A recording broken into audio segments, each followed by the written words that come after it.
welcome back to another episode of the Belgian Football Podcast. My name is Ben Jackson. I'll be your host for this one. This week is just a two-man show. Scott is joining me. Joris is launching himself out of planes in Portugal, I believe, which is, me and Scott have both agreed that is absolutely something we would never, ever, ever do. So fair play to Joris and his wife. And his wife went even more crazy. He did like the tame version of the launch yourself out of plane, and she just went even higher. So yeah, both completely and utterly nuts. But as a result, Joris isn't here, but Scott is. And yeah, how you doing this evening, Scott? I'm good, Ben. Hope you're well. Hope everyone at home is well. Yeah, we've stayed on the ground and decided to do what we normally do, and that's get stuck into Belgian football. Joris, as Ben was saying, has gone to Portugal to throw himself out of a plane, as you do. That's what we've driven him to after nearly 5 years of, covering Belgian football. He thought, no, I need to jump out of a plane from 10,000 foot. Yeah, brilliant. Fair play to him. Seen the pictures, it did happen. I've seen the evidence. Yeah, definitely. There was definitely photo evidence, and it's ironic, isn't it, that we could have easily made a joke about it. It was the Genk start to the season that's turned him into doing it, but they've actually won 2 games since he's been away. So it's kind of maybe he's staying out of the country and staying off the podcast. A good luck charm for Genk. Who knows? Let's quickly dive through the results, and then we'll crack on with the episode. So Friday we saw. Actually, no, sorry. I feel like we got to talk about last week's results as well. Like last Tuesday, Anderlecht beat Gent 1-0, and then the most ridiculous game anyone's ever seen in Club Bruges against Westerlo at home finished 5 goals apiece.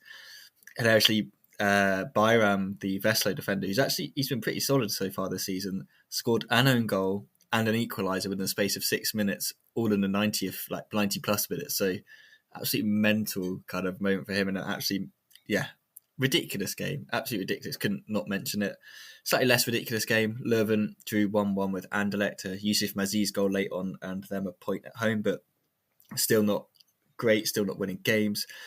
We spoke about Antwerp last week and how they were struggling. They continue to struggle with a 2-0 defeat to the other team that we mentioned in Zulte Waregem. They kept a clean sheet and grabbed 2 goals. And yeah, a Danish forward was the star of the show in that game. Club did get back to winning ways. They left it late to beat 10-man Standard Liège with a 2-1 win away from home. Union kept up their unbeaten start to the season with a 2-0 win over Westerlo. Genk, as we said, they won. Scored again, this time late on, to win the Limburg derby 2-1 against 10-man St. Truden. Gent looked to kind of maybe have turned things around. Who knows? They beat Cercle Bruges 4-2 away from home. Mechelen, they beat Charleroi 2-0 away from home as well. Dender still have not won a game. They drew 0-0 at home to Raal. And I don't know if you saw the XG, Scott, of that one, but it was 0.61 for Dender and 0.64 for Raal. So that kind of tells you everything you need to know about that one. It's just a little bit of a, not the best spectacle, but I absolutely did watch that game because I just love those potential bottom of the table battles. But Piano with another clean sheet. I think that's 4 clean sheets in 9 games for him. So he's having a really, really good start to the season. We've mentioned him a couple of times. For the kind of first section of the podcast, before we talk about European football, because Scott was obviously at Ibrox this last week, so I'm interested to hear his thoughts of being surrounded by people that normally don't like him anyway, but doubly don't like him in this one as well. So it'd be quite interesting to hear that. But I want to talk about Gent. I feel like we bashed Gent a fair amount. We have over the last couple of years because they deserve the bashing. But suddenly you're looking at the table, they're 5th place, 14 points. Apart from that kind of defeat to Anderlecht during the week, that's just 1 defeat in their last 5, 3 wins and a draw in those 5 games as well. And yeah, look at the table, seeing them in 5th place. I was like, I was wondering what you thought of them, Scott. Do you think they are one of the 4 best teams in Belgium now that they've kind of done all their transfer business? Lecco's kind of starting to get things going. They won obviously against Cercle Bruges. It looks like he might have kind of found a more of a settled side. Kanga's doing all right. Skolas is doing quite well as well. What you're kind of feeling on them now? Because I know we've mentioned them at the transfer window and kind of how we weren't too impressed, but it seems to be things are trending in the right direction for the Buffaloes now. Yeah, well, it felt like for ages there was kind of nothing happening, and obviously Ivan Lecco was really frustrated, quite publicly so as well. The message was get fucking on with it, really. That was kind of the message to the club's hierarchy. They got the faces in ultimately, and the squad's looking much, much better. I hesitate still to be too positive about them just because it's kind of Gent and there's still this inconsistency to them. I think until they have a period where that settles and they go on, what is an impressive run, then I'm still not sure. I mean, you look at the squad and it's actually pretty decent. There's a good blend of youth and experience there. A lot of physicality in the side now, so that from a tactical perspective, I think they're set up to perform well at this level. So they've kind of got everything you would look for. They just need to get some kind of consistency going. Look at the side this weekend, and that's a reasonably strong starting 11. You got Kanga up front, Kadri and Gandelman. Gandelman, who's always good for a goal. He's probably the most lethal player in the squad for what feels like a long time in terms of his goal contributions. Kadri's always going to get you some goals and create some. Michel Skoras has come in, a player who, didn't quite hit the ground running at club for various reasons. I think he's obviously going to get more regular starts as a Buffalo, should be able to contribute because he certainly started very, very well there. Delorg and Samoise are, feel much more experienced than their ages suggest. Van der Eyden, loads of experience of this league as well. He knows what he's doing. Jean-Kevin de Verne, again, I think really decent pickup for them. And obviously they've got a goalkeeper in Davy Roof who's not only experienced, he's one of the two best shot stoppers in the league. So I think just taking the starting 11 this weekend, they've got a side who should certainly be a playoff one side. It's just where they're going to finish. I think there is potential there for them to finish in the top four. And I do think they're getting better. They're overachieving a tiny little bit at the moment, looking at some of the numbers. I think just a tiny bit, but we're so early into the season that you can't read too much into those numbers, I don't think. It's just whether they can get any consistency going. I think Leco's more comfortable with what he's working with now, and knows that he can give it a right good go. I think they need to probably tighten up at the back a little bit. Despite having some decent quality there, I think that might make the difference between the margin of, say, finishing fourth and maybe squeaking into sixth, something like that. But yeah, I think they'll be reasonably happy, and they'll certainly be happy this weekend as well. Never an easy place to go. The Unbridled Circle, I think, have problems with inconsistency of their own, and are still kind of trying to find the right balance there, although they're improving as well. But yeah, I think there are more positives than negatives than there have been for a long time with Gent, and no European football allows them to concentrate on having what they will hope is a really solid season and something to build on longer term. Yeah, you mentioned kind of the inconsistency at the back, and to be fair, then you look at that squad and it's just that's completely new. Like they always play three at the back. That's been their kind of calling card for some time, and that's three new players in the back there trying to come together. So potentially might take some time. Like you said, Deverne, we saw him last year for Courtney, and he was good up front, good scoring goals, but did improve at the back as well. To be fair to him, so I think like you said, he's a good pickup. Anger's one I wanted to pick up on as well because I was never like fully into him kind of as a striker when he was at Standard. Like he's 12 goals and 37 games, 3 assists, but it felt like the 12 goals were hard to come by. Was this like under Lecco? He seems to he's already got 3 assists, which is as many as he had at Standard. He hasn't had an assist in his last 2 clubs that he's been at, so clearly he's getting more involved in the play and doing more outside of just the goals, which is great. And 3 goals as well, and 3 goals, 3 assists in 9 games. That's a decent return, to be honest, from a striker that's been struggled at Cardiff, didn't score in 16 games. Struggled with Dinamo Zagreb, only scored 3 goals in 16 games when he went there. So, yeah, I think he's made a difference. They wanted that physical striker, and now they've got someone that's clearly, at this moment in time, being able to do that. You mentioned Kadri and Gandelman. Yeah, I think they're such different players as well. Like Kadri's a much better technical player than Gandelman is. Like Gandelman's a bit more of kind of a box-to-box workhorse who pops up with a goal, but he's really good at just getting in the positions that you need him to be in. I think Lecco, Franken, and a couple of other kind of managers that have had him at Gent have been a little bit like, not necessarily, apart from Hein, because Hein wanted him, and because he wanted him, he played him, and he knew how to get the best out of him. They've been hesitant of like how to get him in there, and kind of like he doesn't do stuff that you probably want him to do, but he gets you the odd goal. And when he wasn't playing, they weren't scoring goals, and when he plays, they score goals. So it's like, what do you value more? Like clearly the goals are stick him further forward, put Ito DeLorg in there, and then they can kind of cover for him. Kadri as well as a bit more mobile, so he can kind of cover for him as well. So that definitely helps. Scholes is my player of the week, to be honest. He's just had a really, really good start to his time there. 2 assists and a goal. He's just you can tell it's kind of a player that's come with something maybe Gent had for a while, like someone that's come with a point to prove.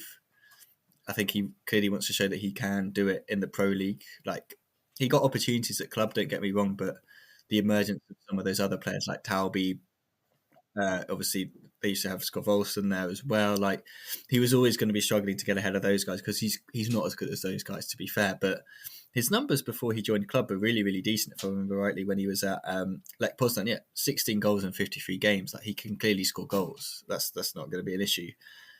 It's now creating as well, and I think he almost feels like a missing piece that Lecco did really want, and he's got him. It's like maybe the squad's a little bit more complete in that sense of the word. Obviously, the game they lost against Anderlecht, they weren't actually they were pretty poor, to be honest, I thought, in that game. So it's interesting to kind of, I do think they could be a top 4 team, but my feeling on that is not necessarily that they're too good for some of the other teams that they're beat up. I think it's going to be like, we're going to have Club and Union at the top, clearly easily the best 2 teams in Belgium. Those next 2 spots are kind of, they're up for grabs. I just think the inconsistency of some of the other teams and Gent not having European football, those 2 things could go together and kind of give them like that. They're obviously not as good as Genk were without European football last season. Like, they were definitely better. But that's because Fink's like, he's got that system and that structure to play. Lecco's now having to remember his old system and structure because last year he chucked it out the window to play as defensively as possible because that's what he had to do with the kind of cards that he was dealt. So they've got a decent run coming up. They've got Charleroi, who are struggling, Zulte Waregem, who are doing well, but that's like defensively they're having to defend quite a lot to kind of do well. So they could see that as a good one to win. Standard and then Leuven, ill than that rather than kind of middle of November, they face Genk, and it's interesting to see where Genk will be at that moment in time, which leads me nicely onto Genk's midweek win over Rangers. Obviously, as Scott is based in Glasgow, so it's nice and easy for him to pop down. And yeah, I'm just curious, Scott, to hear. Obviously, I've heard kind of what it was like from you during the game, but for the listeners, like what was it like? Obviously, it's a tense time at Ibrox for Rangers, tense time for Genk as well coming into there, but great time. And obviously, Rangers are struggling, and Russell Martin, whatever you think of him, is doing a terrible job at the moment there. But it's still not an easy place to go. And at some point, you feel like maybe Genk were going to be the team that went there because they were struggling so much, and Rangers would kind of, the fans would get behind them and kind of push them over the line against Genk. But thankfully for us as a coefficient watching body and a Belgian kind of supporting body, that didn't happen, and Genk did get the win. But yeah, I'm really interested to hear your thoughts on kind of how Genk played, how they dealt with Ibrox, how Ibrox dealt with Rangers, like all those sort of things. So yeah, over to you, mate. Well, to give everybody a sense of the atmosphere amongst the Rangers support at the moment and their discontent with their own manager and their own domestic form, there were actually 2 fans physically fighting in the stand behind the press gantry where I was with the Belgian press, and this was before the game even started, as I was saying. So that gives you an idea of how edgy the home support were at the moment. I think it'd be fair to say that the atmosphere inside Ibrox that night wasn't what it would normally be in a European game. There was a good number of empty seats. I mean, there was still, I think, 38,000 there, something like that. But, a good 10 or 12,000 short of, what it would normally be under better form. So the home support were certainly kind of staying away.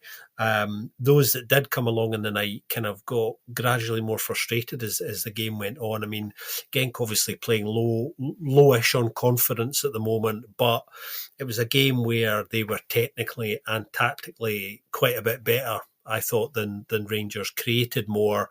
I think a more confident Genk side would have won that game probably by at least 3 goals, maybe by 4. The data kind of suggests that as well. Rangers didn't create too much, a few opportunities, but they're struggling to kind of buy a goal really at the moment, and kind of create too much. They actually had a lot of the same problems we've seen from them against Club. Obviously, when they got battered a few weeks ago in the Champions League qualifier, Club were able to really crucify them when they exposed themselves with their space. And I find it really interesting actually. Afterwards, Russell Martin was talking after the game, saying that they'd gone into it looking to play quite a high line, which is something they've been doing all season domestically as well, in order to just try and be aggressive and not allow Genk, who we know like to play a possession-based game, to take control of things and try and exploit that space. So they were trying to take the initiative, but technically I think this is a Rangers side who frankly are not good enough to do that, certainly at the moment anyway. So while the approach may have been the right one, they don't have the players to, I think, go out there and execute that particular tactical game plan. So yeah, Genk missed quite a few really, really good opportunities in the game, and it was the story of somebody who's quite familiar with Glasgow, who I think had a point to prove and was certainly playing like that. He missed a few really good opportunities during the game, then misses a penalty, has a goal chopped off for a pretty marginal offside, and then does score the winner. And of course, because he used to play for the other team in the city, he decided to wind up the home support as part of his goal celebrations. And that didn't go down too well with the home support, who were already pretty discontented. I think there was a feeling that 1 goal was probably actually going to be enough for Genk, such as the way Rangers were playing at the moment. And that kind of turned out to be the case. I think Genk had confidence in their own ability to just kind of grind out the result, which is what they did in the end. And they've, as you were saying, they've actually had a very good week. They come back to Belgium, and almost immediately have the bigger game actually of their week, the Limburg Derby, where they didn't play too well but managed to get the result that they wanted right at the death. And it's the same man writing the script, getting the winner, coming on with, I think it was 16 minutes to go, to score the winner there. So, he would be most people's player of the week, and I'm quite tempted to go from my player of the week. But somebody else's is my player of the week, and we'll get to that shortly. But yeah, it was decent stuff from Genk. I think we saw potential and glimpses of the side that we know are there. And I think there's a bigger question now of whether they've turned the corner, because I think they were just looking for a result or two, to kind of go their way, to kind of get things going. Although they didn't exactly have a spring in their step after, winning in Glasgow in the derby this weekend. We saw the same thing. We saw them struggling a bit at the back and being pretty disjointed at times. Derbies are difficult games to kind of judge sides on, but I did think that this would give them a push coming into that, and we didn't really see that this weekend, despite them getting the result. I think Torsten Fink was kind of delighted. I was watching his body language a lot on the touchline, and he was pretty calm, all things considered, but looked very pleased with himself afterwards. I think he knew that was a big result for him personally, but also for the club, and we'll see where they go now. I kind of do expect them to pick up at some point soon as well. We know their current league position is not a reflection on, I think, where they're going to finish at all. There was some interesting discussion when I was leaving the ground, actually. Obviously, I bumped into a lot of Rangers supporters on leaving the stadium, and a lot of them were talking about their own frustrations about the way that their side was playing, but a lot of them were also, Rangers supporters who don't see a lot of Belgian football and certainly don't watch any of Genk. I did hear one particular fan say to his mate, this Genk side are rubbish. They're supposed to play free-flowing attacking football, supposed to be a really good side, and they're no great shakes. If we were better, we would have beaten them tonight. And I thought, well, that's that's kind of completely unfair, actually, because, we know Genk are not at their best at the moment, but even a below par Genk side struggling for a bit of confidence, I felt in the night was still more than enough. And I never really felt at any point watching the game, despite a period maybe within the first 10 minutes where Rangers started reasonably brightly, that actually Genk were really in trouble. When they went forward, they looked like a side who could score almost every time they went forward. And the goal, actually, 3 passes, really fluid move, cut through them really, really easily, far too easily for that level. So I think they knew in plugging away they would get there in the end. And it was a good night's work. And it was nice for me to have a hard day's work and then go over to the game, because the office that I work of, when I'm out in the office during the week, is actually about 15 minutes from Ibrox. So it was within the neighbourhood. So I was able just to step out and enjoy that evening. But I did get a pie at halftime.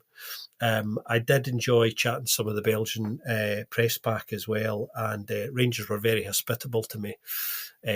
Since I've been down there quite a few times in press duty now, so they're getting used to my face and having me around. And who knows, Rangers can't seem to stay away from Belgian opposition in recent years, so I'm pretty sure I'll be back there at some point. More than likely next year, because I don't think they're going to be facing any Belgian opposition in the next few months, that's for sure. And yeah, we may as well stick with Genk to kind of look ahead to this week's European slate of games. They obviously host Ferencváros of Hungary.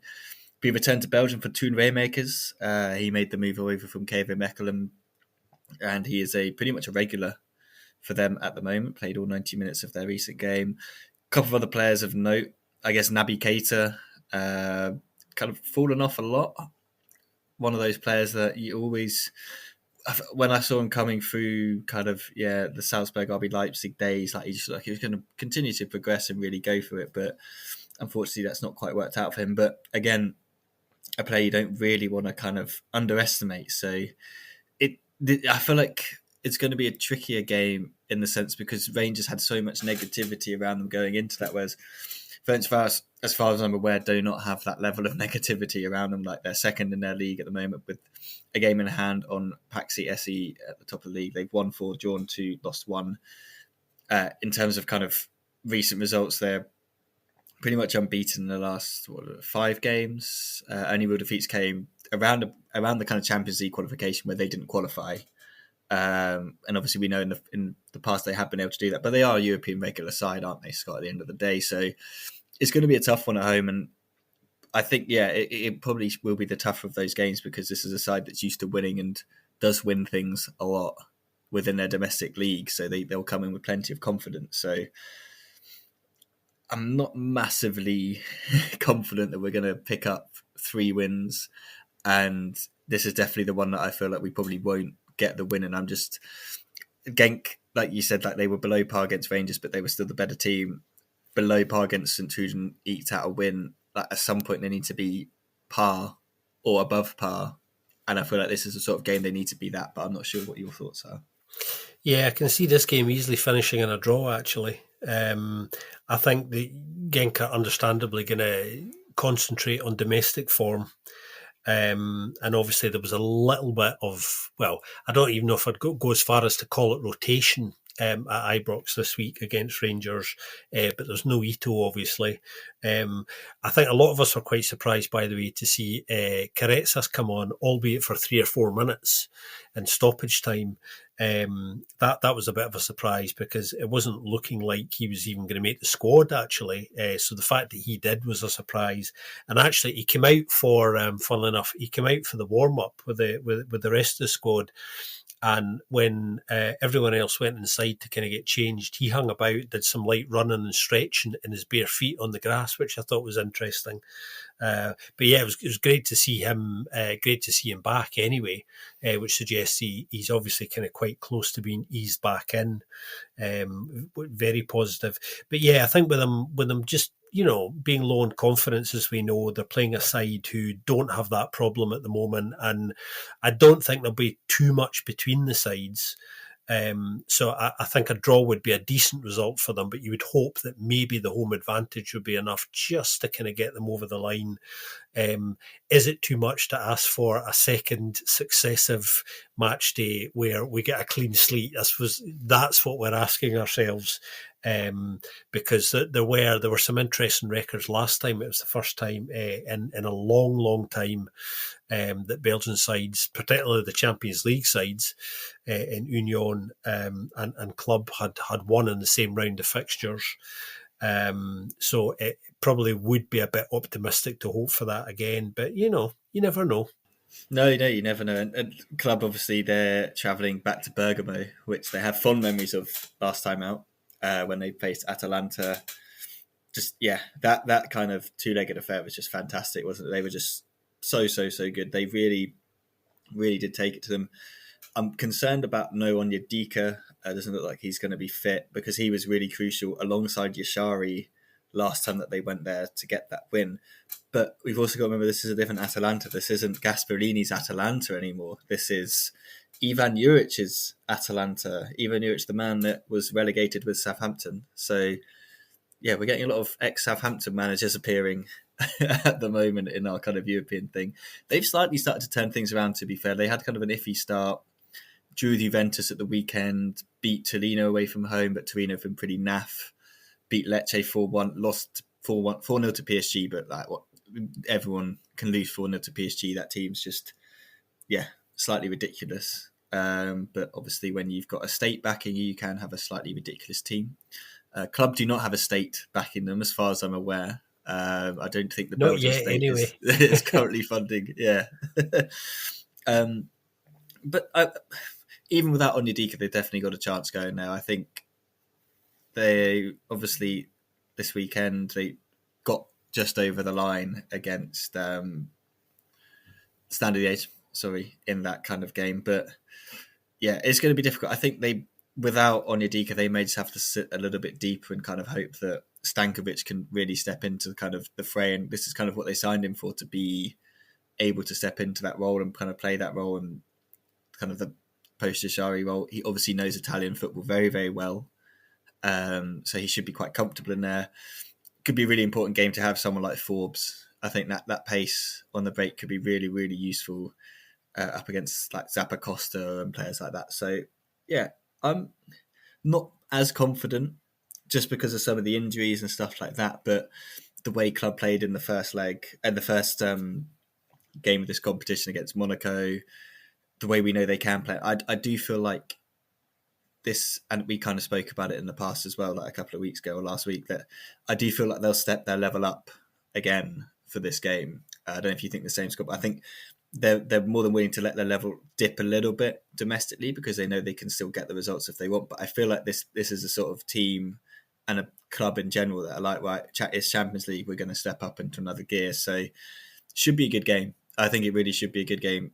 Atalanta always have played pretty decent football. I haven't seen much of Juric ball compared to Gasparini's style.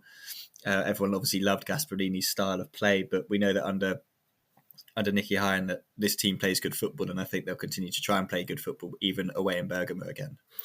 Yeah, I think there's plenty of reasons to be optimistic coming into this. I think Club are becoming increasingly more impressive and consistent at this level. I think they've really kind of got to grips with the level you need to hit right from the off with it as well. You know what I mean? There's less of a workup to that. I think they're more comfortable, going up a couple of gears to go to that level now. And being able to get a result, not just being able to do that and put in a decent performance, but starting to get results and doing that as well. And it just comes from playing regular at this level and having a competitive squad. Atalanta, funnily enough, are one of only three sides in Serie A at the moment who are undefeated, along with Juventus, which might not surprise anybody. It's Juventus. The other side currently undefeated is, and this will surprise those who aren't regular Serie A watchers, Cremonese. Wouldn't have picked them to have been the third side. But Atalanta have sorry, just on Cremonese, they have the worst kit in football. It's disgusting. Red and grey. Like, what is that? Nonsense. I'm sure there's a lovely reason behind it, but it's horrid. Cremonese fans would probably tell us it's red and silver. It's classy. It's red and silver. Cremonese, who would have thought that? But yeah, the thing with Atalanta is they have this notoriously impressive home record, just generally across all competitions. I think Ivan Juric is a really odd appointment there, actually, while we're discussing them. I think that's a really weird one, in all honesty. And yeah, they've had an okay start. But yeah, I think club can go to Bergamo and have no reason not to go there and feel confident, and play their kind of strongest side. I think they have enough in the squad to cope with some changes if need be as well. And actually, the competition in there is really starting to kind of pay dividends a bit. We know that Nicolo Tresoldi has been really good recently, 8-8 if you include the under-21 hat trick, which I think counts. Even if you don't, it's 5-8, his last 8 all round, which is really, really good. And he's starting to par at exactly the same time that Romeo Vermant's coming back in. Great for competition. He gets the winner against Standard this weekend as well. So nice to have those options at Nicky Iron's disposal as well. So yeah, plenty of reasons to be confident about that one. I think that'll be a good watch, that game. Yeah, I'm definitely picking my son up earlier from nursery so I can get back to watch that one. And that can be his bedtime viewing. You can watch that instead. Wednesday, speaking of strikers, obviously Union strikers are doing pretty well at the moment.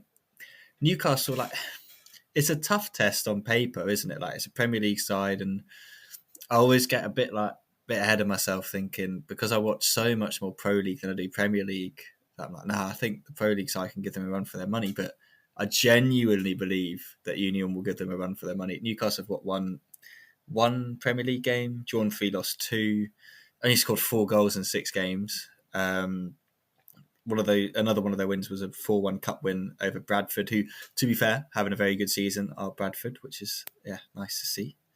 So the way I feel like if Newcastle go into this with any sort of underestimating of Union or thinking that they're going to get time on the ball and stuff like that, I think that's where they're going to get caught out, because this team doesn't care who you are, how much money you're making. If a state funds you as well, they're going to go for you regardless. And the juxtaposition, I guess, in terms of kind of the financial models of these two clubs is pretty stark. But they both kind of in the same way selling kind of their key assets for as much money as they can, and then bringing in kind of other players. Although the bringing in of other players is slightly a bit more expensive for Newcastle than it is for Union, but it's going to be a really physical game. And I do think, to be fair to Newcastle, I think some of the players, you got a Dan Burn, who's just massive. And I'm really looking forward to seeing him against Promise David, because I feel like they're just going to be at it all game. Voltmender against Burgess, Burgess is going to, he's going to love it. That is him, and McAllister are going to be pulling his shirt, grabbing his shorts, doing all that sort of stuff. So yeah, I think the main area that this game's probably, it's so cliched, is going to be I think it's going to be the central midfield battle, because Tonali is such a good player, Guimaraes is such a good player. Can Zorgan and whoever gets stuck in there, is it going to be Rasmussen? I probably would put Rasmussen in there, because I just think, as much as I love Rob Scoufs, I just don't think in this sort of game he's the sort of player you want in there. Maybe coming off the bench is fine, but it also depends. Obviously, Al Haj wasn't playing at the weekend. I don't know what the status was with him. I don't know if you know, Scott, but I'd be concerned about not having him, because against PSV, he was just so good at getting into those little pockets of space, and it is really crucial to have someone that can do that and kind of link between your big strikers that you're going to have. So yeah, I think they're going to love it, aren't they? The atmosphere is going to be great. Newcastle fans, I presume, will travel in good numbers as well, because they always do. So I think it's going to be a fantastic kind of spectacle in Brussels. It feel like a proper Champions League clash between, two really well supported sides. But I do have a feeling that Union are going to, even if they don't win, I think the English media will come away from that game being like, no, this is a proper, you got to respect this club. They're really good to watch. They're really entertaining. They're well supported. They're here on merit. They're not just kind of your 1 year in here Mickey Mouse team. This is a club that's going places. So yeah, I think people have had that now with Club Brugge last season, the Atalanta victory and the result against Villa. I think the English media, because that's kind of obviously my frame of reference, is this is what I see and kind of reading from that. And they've now begun to really respect kind of Club Brugge as a team that belongs at the Champions League table. And for Union, obviously, it's the first year. Showed last time out against PSV that they can do it. I just feel like this is the step. And I said I think they've got another couple of results in them against these bigger teams, kind of in quotation marks. And I think first home one, I know it's not at home, and it's just such a shame, because if it was actually at home, I think, could you imagine them going to Duden Park, like Premier League players having to go there? Like, that'd just be fantastic. Proper football, to be honest. That'd be great. But unfortunately it's not. But yeah, it'll probably end up being like 4-0 to Newcastle now I've said this. But I just have, with Union, you've got to kind of give them a little bit more than a chance, haven't you, because of what they do normally in these sort of situations. I don't think there's anything that side could do that would necessarily surprise me anymore. I mean, you were saying earlier, if you underestimate them, then you're toast. And I think that sums it up. Newcastle are going to have done their homework and take this side seriously, because they're playing a side who will certainly be taking them seriously, that's for sure, whose preparation is always excellent, and have actually proved now that they kind of belong at this level, not just because of their great result on the last match day, but just a sense that I think there was obviously an unknown coming into this season. How are this side going to perform at this level? We know how good Union are. What we don't know is how they were going to respond to Champions League environment. And actually, I think what we've discovered genuinely after only one game, which sounds ludicrous to say to some extent, but I think is true. There's nothing to contradict this, really, and that is that they look like a side who've been playing at this level for a long time already. That's how tactically astute they are, I think, how comfortable they are with playing with one another, and they have this ability to kind of step up a level. They believe in themselves, which is arguably the most important thing. That thing about going out, crossing the white line and being brave with the ball and fighting for one another is something they do so well all over the pitch. And Newcastle are not going to enjoy playing against them. No side is these days, particularly domestically in Belgium. But I think Peter Bosz, after the last result, post match, he was talking about how he received calls from his old friend Mark Overmars in the lead up to that game to be briefed on this side. Who he said, look, this is a good side. You're going to have to be on it, and even that inside knowledge. From a former close colleague who knows this side very well, obviously, because he's the sporting director at Antwerp these days, made no difference whatsoever. Having that inside knowledge, because it just goes to show you sometimes it doesn't. But yeah, I'm looking forward to this one, just because I'm seeing a lot of the inevitable on social media and in other places, that arrogance that comes with big English teams going, okay, we're playing this little Belgian side. They might have done well, but they're still a little Belgian side. And, these things are just, you're just gagging for the playing field to be leveled in a game, because none of these things matter. None of these things matter when you cross the white lines, and you're dead right. There's a lot of players on that side who I think are going to be really motivated to go out there and get stuck right in. Burgess in particular, for obvious reasons. It's a big English side, so it's a big night for him, I suppose, personally. But also it's worth mentioning Rossi Sykes as well, because he, of course, for those of you who might not know, is actually a Newcastle fan. So he will be a special night for him. And his friends and family, and I'm sure he'll have a lot of people coming over to Lotto Park to see that game. And it was nice of us also to help some of our English friends in the media get access to this game and media access. We're looking at you, our close friend Mr. Joe Donoghue, formerly of Scouted Football, or still of Scouted Football, but he's now at 442 magazine as well. So it's nice to kind of help sort Joe out with press access for this game as well, because the plan was for him to be in the away end with the Newcastle fans. He was going to get the on the ground experience, but such was the ticket allocation that even his own contacts in the Newcastle fan base couldn't make it happen. So it's just as well he has some Belgian friends who can sort him out with Wi-Fi access. and some halftime refreshments. Oh, it's a shame it's not Duden Park, though, because to be fair, those refreshments go fast there. We got nothing. Yeah. When we went a couple of years ago, that was the thing. Also going to be a big night for Noah Siddiqui, do you think, in Sunderland? He could potentially have quite a nice little enjoyment. I feel like he's probably got into the understanding the rivalry between those two cities, and now his ex-club are going for it. I wonder if we'll be in the crowd. I have a feeling he's probably going to be there. I've just got... If he asks Sunderland, he's like, look, I want to go support my team against Newcastle. I felt that's one they'll be like, yeah, go on, mate, off you go. Union are definitely one of those clubs these days who invite recent players back quite a lot. You know, we've seen the Victor Bonifaces of this world, back a number of times since he's left. He didn't leave that long ago, of course, for some of the big nights. So yeah, I would be disappointed and surprised if he didn't have a ringside seat for that one. Quite how he'll respond if it goes the home side's way could be very, very interesting from his point of view in his future career in English football as well. I'm sure he'll be more than loved by the Mackham fans if he does celebrate in that one. But yeah, no, definitely looking forward to that one. It should be a good one, and who knows what's going to happen. Before we get to the Challenger Pro League, Scott, you've teased your Player of the Week slightly. So I've obviously given mine as Mr. Michael Scolas. I thought he had a fantastic week.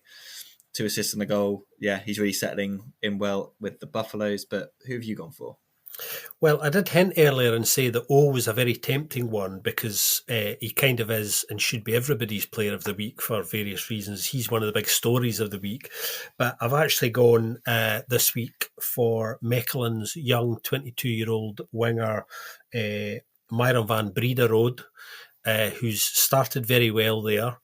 On his first start this weekend, a goal and an assist, and already we're starting to just get a sense of a player who, when he's fully fit, because he isn't at the moment, could be really, really big for Mechelen this season. In some senses, he's a bit of a coup. I'll go that far.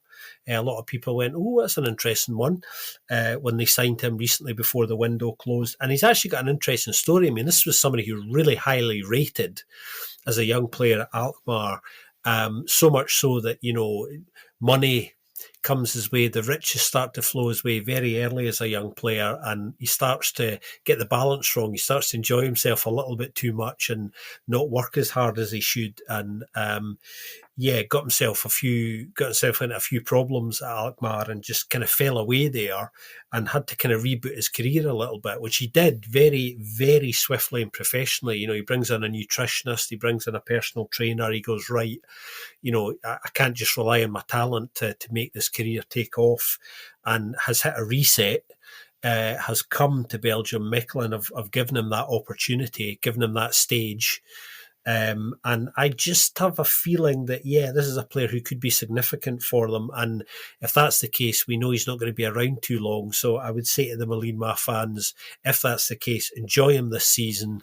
Because if he has the season I think he could have, if he kicks on, which is, I think, one of the reasons they've signed him, there's a feeling that, he's got things right now.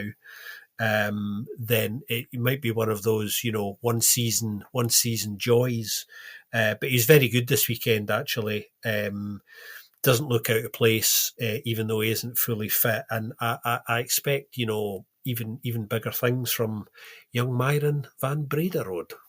Yeah, he was decent for my side, Fortuna Düsseldorf, last season on loan. He had a really, really good campaign, and it's a shame we weren't able to bring him back. But loss is Mechelen's game, that's for sure. And yeah, it's interesting because it's been like a complete revamp in terms of the wide areas there. And we've, since the podcast like this has been kind of, I think Mechelen's all about good wingers. And it looks like they've got a couple of good wingers in there. Obviously, people know I banged the Bill Antonio drum, but there's a couple of guys in there that are doing really, really well at the moment. Lauerbach scoring goals. It's all looking pretty, pretty good over there. And that was a really impressive win, to be fair. Like, they weathered a bit of the storm at the end. Milas was great. I think there was that game where he made a load of saves while De Wolf was like injured for a bit, and I just felt like, De Wolf's, he's going to lose his spot here because this guy's good and he looks confident. He looks like he's ready to take his chance, and he's done that. So, yeah, fair play to him, that is for sure. Let's jump into the second tier then, because there's plenty to talk about in there. And while we've got time to do it, we may as well do it. So do you want to give us a kind of rundown of results, Scott, and then we'll jump into our little... I made a couple of points to chat through before we end this episode. Yeah, so we've reached match day 8 in the Challenger Pro League. What happened this weekend? Well, Young Genk lost 4-1 to Patro Aisden.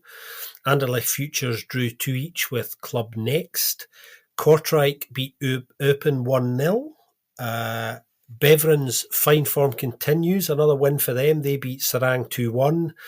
Beerschot under new Japanese ownership now. We'll get to that. They won 1-0 against Lokeren. Young Gent lost 2-0 at home to RWDM. Lommel lost 1-0 at home to RFC Liège, who are having a surprisingly positive start to the season, I think. And Liège drew 0-0 with Olympic Charleroi, who remain winless and rooted to the bottom. And all over the place still. Let's start at the bottom, and then we can kind of bounce around a bit. We talk this new ownership and stuff, because that was one of my talking points, was actually the other winless team down there at the moment, Club NXT. Are you surprised to see them down there? Because for me, and people who've listened to this podcast for a while will know that when it was introduced, obviously Club NXT is slightly different because they needed someone to fill a spot. So they came in and played second tier football for like that one season because they needed someone, and they filled that role. But I've never been a fan of academy teams being that high up. Like, I'm happy for them to be that first amateur and the amateur kind of setup and stuff. But in the Challenger, I know the Belgian football politics is not something we probably want to get into too much at the moment. And anyone that says that football and politics don't mix, like, just look at this. This is political football all over the place. I've never been a fan of U23 teams being in this thing. I just think it's rubbish to watch, to be honest. When you're playing against one of those sides, it is poor. But to be fair to them, Club NXT have been one of the better ones, and they've usually been around at the top of the league. We've seen players play there and then go into that first team quite often. A couple of guys that have made those big moves, like cut their teeth in the second tier. So they can quite comfortably, I guess, argue that it's been a platform to kind of step up from. But they haven't won anything this season. They were in that bottom 2. And I was quite surprised that they're down there, because is it that all the players have just they've come through too quickly and they've all had to move into the first team and they're struggling? Like, what do you think? And obviously they're also actually kind of playing Champions League youth football as well, so they're balancing 2 competitions in a very strange way at the moment. Yeah, I'm a little bit surprised. It's worth reminding people as well that, Club NXT have what is considered on UEFA ratings basis to have the best academy at the moment, the last couple of years. So, they have everything in place to produce what will become at this level kind of top players. I think they've just had a poor start to the season. It's worth bearing in mind as well, of course, that they've had a change of coach. That may have something to do with it, and the response to a different head coach. That could be a factor in it. But there's a lot of good young players in that squad, and I expect them to be okay and finish somewhere much more roundabout, kind of mid-table-ish in truth come the end of the season. So I think it is just a poor start for them for whatever reason. I think the extent to how poor it is probably is the biggest surprise. A slow start, wouldn't necessarily be a surprise, but it's not quite happening really for them in any sense at all at the moment. But this is a funny division, as we know, and all it takes is 3 or 4 good results, and the picture entirely changes for you. So while I'm surprised, I'm not really worried on any level about them at the moment. No, that's fair. And 25th of October, Club NXT against Olympic de Charleroi. That is the big one that everyone's circling in their calendars, I'm sure. Quick mention, Beveren conceded finally. Gutted. Absolutely gutted. I wanted them to keep that going for a little bit longer, but that is a shame. But they keep winning, so I guess does it really matter to them? And I had 2 more questions before we talk about the takeover. It's to do with strikers. So in the past, kind of in January, we've seen obviously 2 years ago it was Bertocchini, made the move. Van Raffelgem made the move. Two names I've got on my list is Thierry Ambrose is the obvious one. But I wanted to see what you thought about, do you think he'd move if Kortrijk are in that top two and look kind of set for promotion? Because I think it'd have to be an offer from a mid-table Pro League side to get him to do it. Because I think his probably biggest concern would be, what if I just end up straight back where I am? So I think that's kind of how I'm unsure if Ambrose will make the move. But I think if you're a mid-table side and he's banging the goals in, you probably are thinking we could potentially do with him. But at the moment, again, I'm kind of looking at teams. The only team that probably, two teams I think that probably would be like, we'd like to go for him at the moment.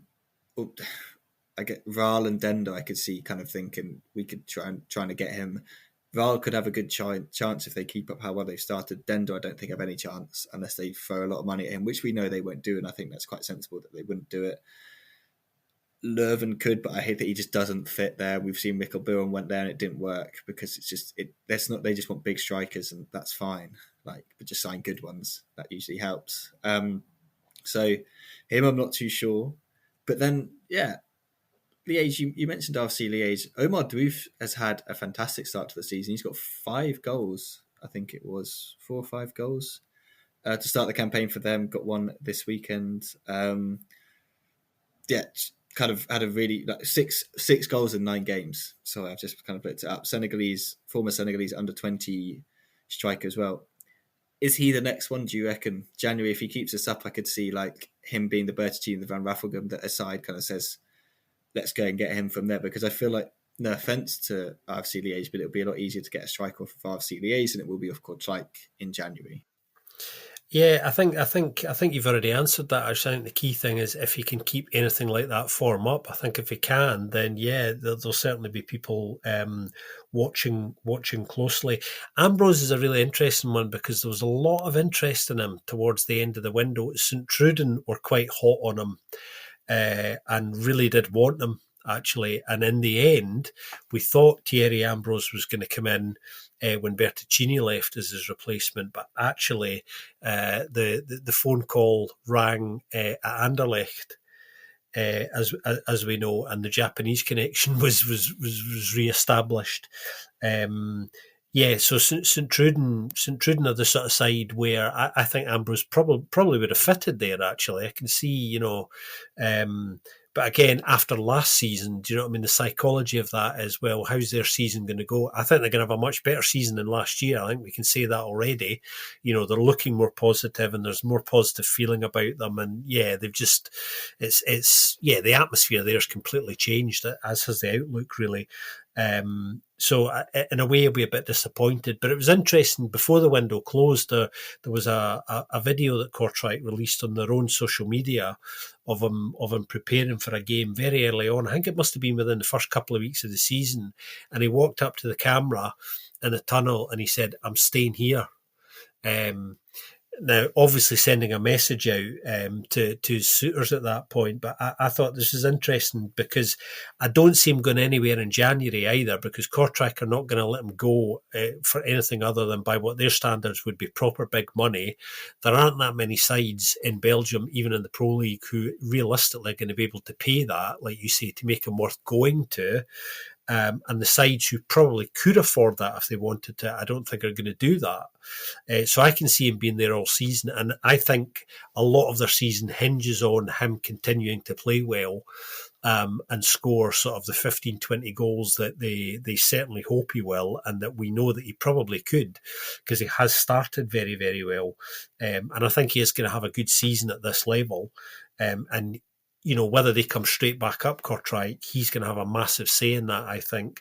Interestingly, they're at home to Beveren this weekend in the biggest fixture of the CPL season so far. That'll be one worth watching, I think, because there'll be a decent amount of quality across both those sides on display. Beveren's first proper real test of the season as well. And you would imagine if they could win that and put a little bit of daylight between them and Kortrijk, then the pressure on Beveren certainly increases, because that will be quite a big statement that, we're the side to beat this year. It's not just a positive start. We can go and beat one of our direct competitors now and lay an early claim to that. And as we were saying recently, I think that Beveren side have got, decent depth and quality in it, particularly for this level. Certainly well enough, I think, to probably get themselves over the line and get themselves promoted. They'd be very disappointed even now to miss out on that again with that squad when you look at it. So it's going to be an interesting one to watch. I'm quite looking forward to watching that game, actually, to see what it brings. The first real test for both those sides, and two sides who I think, we've known since week one probably were, the top bets for promotion, and I've kind of proved that by setting the pace. And I'm feeling already that there's a reasonable gap between them and most of the other sides. There's only really a couple of other sides that might come into the conversation, but they're going to have to go on a good run, I think, to dent these two sides' hopes, one of whom, of course, we're probably going to talk about because they have new owners picking up the keys this week. Yeah, just quickly before we do get to them, I think you're right, and I think this Beveren side, it just feels like it's the best side we've seen from them since the Tieno Barry season. Like that, it sounds like a really weird way to kind of encapsulate that season, but I just think of it as the Tieno Barry season, and it's just like that team should have got promoted. Like, it should have been them and Molenbeek kind of that season. It really should have been. They were clearly the two best teams in the division. And I'm really interested to see what would have happened if they had got promoted. Like, would Barry have stayed? What would he have done in Belgium? Like, how would his career have panned out? Because obviously he's now with Everton, so he's not done badly, to be fair to him. It should be a really good game regardless. And I think you're right. And I think if Everton can do it, they'll be like, right, we've got the confidence to do this now. Like, we know we're going to be good enough. And I agree. I think eventually these two sides should pull away. The two teams that I think could catch them as well, and I'm not sure if they're your two teams, neither one of those two teams is not the team that we're going to talk about who's got new ownership. I don't think. Maybe it's I don't want them to is more the kind of the thing because of what we saw from them last year. But Molenbeek, I think you just kind of have to put Molenbeek in there just because it's Molenbeek, and then Lommel are probably the other side that I think could do it. Like they again, like Beveren, they've started a lot better than they usually do. And it's an interesting how they've kind of looked like they've slightly rejigged how they approach things, and they haven't just signed a load of people again and a load of people again. Like, it is slightly different this year from them. Pacho, I don't have much faith in. As to be fair, to get top two, I think Pacho probably will make the playoffs. I'm quite confident in them doing that. RC Liège could do it. Eupen, I'd love to see Eupen back in the playoffs. I've always been a fan of the one side from the German-speaking region of Belgium actually doing something and being involved, and I think it's good to have them as representatives of that kind of region of Belgium that no one really knows about, to be honest. So I've always had a soft spot for the Pandas and what they do, so I'd like to see them in those playoffs. But Beerschot are the team with new owners. They are only 4 points off of Beveren, but we don't really know much about what's going on there still, do we? Like, it's not Denza levels, but it's still not very clear as to who the new owners are and kind of what kind of the ambition is or anything like that, is it? Yeah, this is so frustrating, actually. I was kind of hoping, I mean, this has been dragging on for months to the extent that, right, is it actually going to happen? And we got confirmation this week that they do have new Japanese owners. It's a Japanese consortium, and this is the big but, we don't know who these individuals are yet. I was hoping that maybe we would see a trend being bucked insofar as in recent years we've seen far too much. In fact, not just recent years, there's a long-term history in Belgian football of incompetent ownership and bad faith takeovers. And I was hopeful that the new owners at Beerschot would be much more transparent when they came in, and there'd be more of a splash at the beginning about who they were, what their backgrounds were, what their intentions were, and all of those things. At the moment, it's all still shrouded in secrecy, and it doesn't look like that information's coming anytime soon, which is actually worrying in itself because it's not the way to start this kind of process. It doesn't create a sense of trust within a fan base.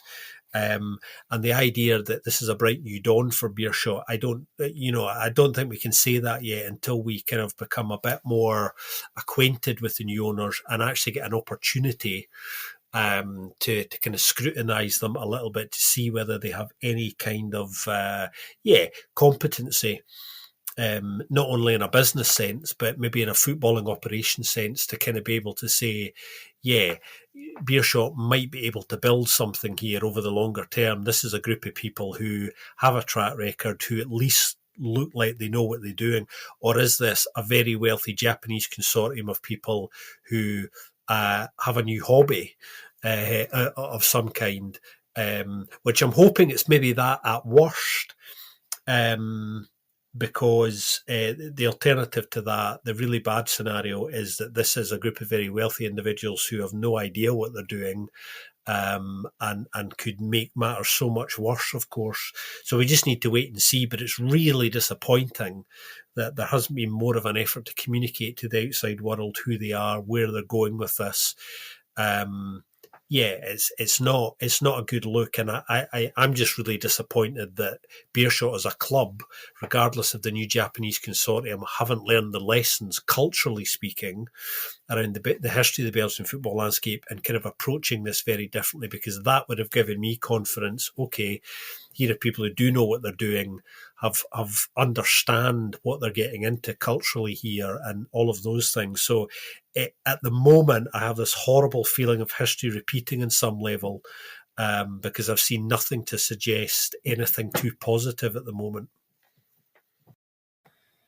Yeah, it's kind of a wait and see, isn't it? But I think we're allowed to be sceptical given what we've seen over the past couple of years of this podcast, and fans of Belgian football have seen over the last decades. Like, they've seen this all before and they've seen it not work and stuff like that. And I think the biggest frustration I have is it's a shame that if they are genuinely like going to get this club going again, that sounds very weird to say given they were just in the Pro League, but that felt like a really bizarre way of them getting in there. Like, it didn't feel like it was planned. It felt like it was kind of just accidentally happened in a really good way, and then there was no plan for how they were going to sustain it and stay in the league.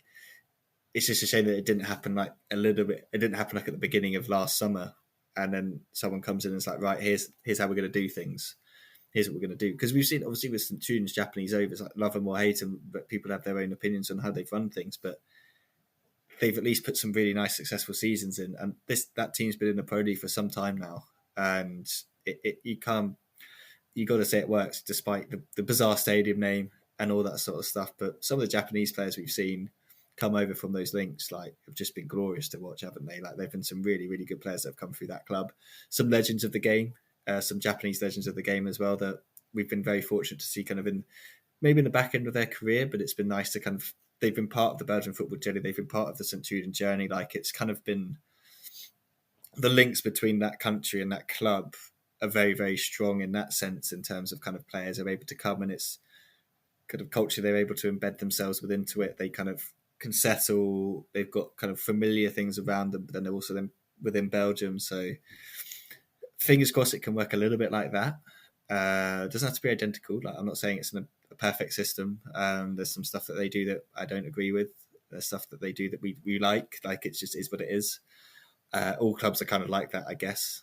We just have to try and find our own kind of take on things. But fingers crossed for Beerschot. And I know their fans get a bad rap, but they're not all bad. I'm sure they're not all bad. There's some decent blokes there and decent ladies and children who support that club and who just want to have a club to support that's going to be successful and going to sustain itself. And I think it's the sustainability element of them that I'm concerned about them getting kind of promoted and stuff as well. I just feel like it's not really, is it worth going up and down? It's not like the Premier League where you're going to get millions and billions of pounds for like being in that league and coming back down again. It's kind of, it can cripple you a little bit. And you look at Serang, like, they've been crap for ages now because of like being mismanaged and stuff like that. And we've seen it with Muscor. We've seen so many teams.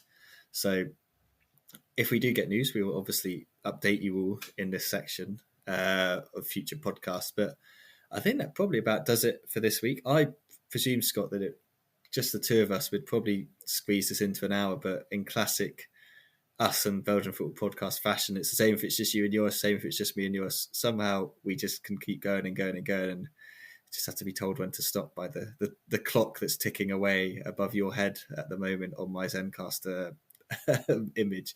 So, yeah, anything else to add? Anything that people should read from your Substack before we say goodbye and ask people to donate to us and review us and all that sort of lovely stuff?